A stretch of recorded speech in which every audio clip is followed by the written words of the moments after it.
Right now, it's all about Jamaica, and I want to bring in my colleague Josh Einiger right now.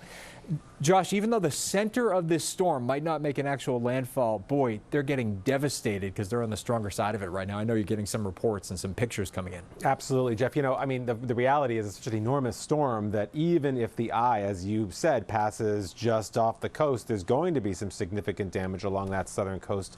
And we should start to see soon what damage the storm is leaving behind there. You're looking now at shots of wind, pretty heavy wind, as the storm was approaching the southern coast of Jamaica. It does seem clear, though, from what you've said, the major population centers of Kingston and Montego Bay did escape the worst impacts of this storm. Truly a lucky break for this island nation, unlike its neighbors to the east.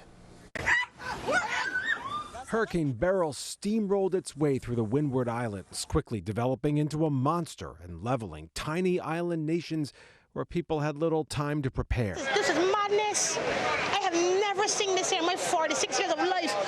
This is madness. Look for yourself. This is madness. It was madness in Barbados, where people tried to pick up the pieces today. The storm already blamed for as many as 7 deaths in the eastern Caribbean, a number likely to rise.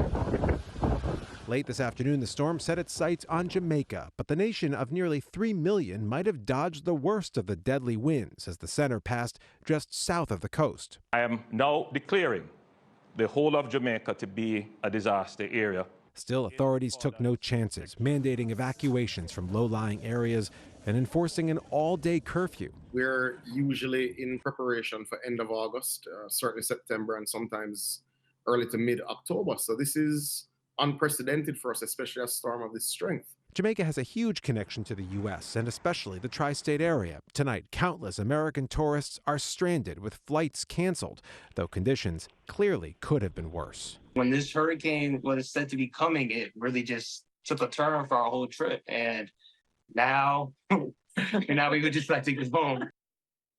I bet they do. The video that you're looking at right there from Jamaica that does show heavy wind.